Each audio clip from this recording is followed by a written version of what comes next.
Chris Alexander said this morning that he's going back to Ottawa to get an update on the Kurdi family and so on and so forth.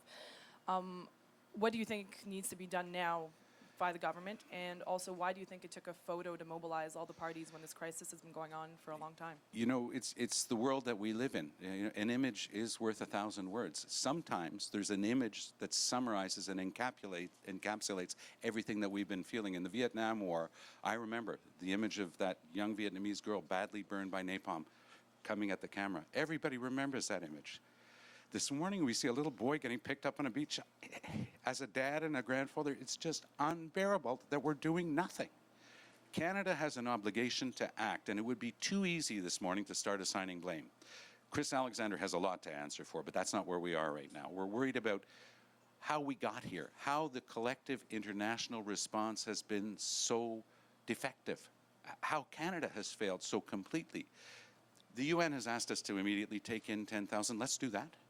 And then we can start from there. We can absolutely absorb that right away. And we know that the numbers that have been put up haven't been met in the past, but we've got to move past that.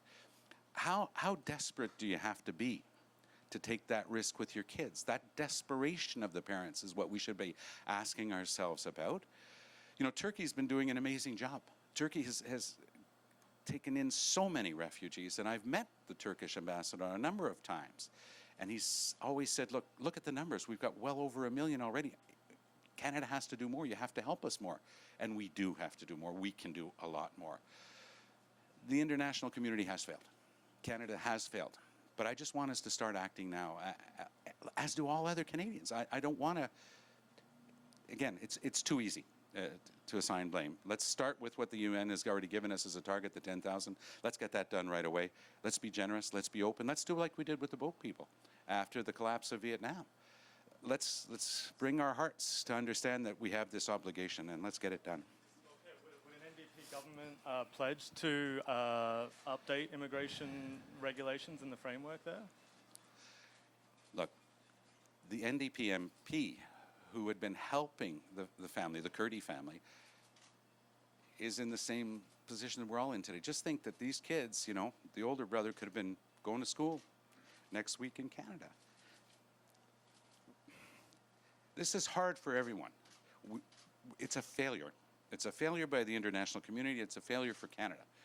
And it's too easy to start assigning blame. I want us to start concentrating on getting a result. It's the objective that we have to share.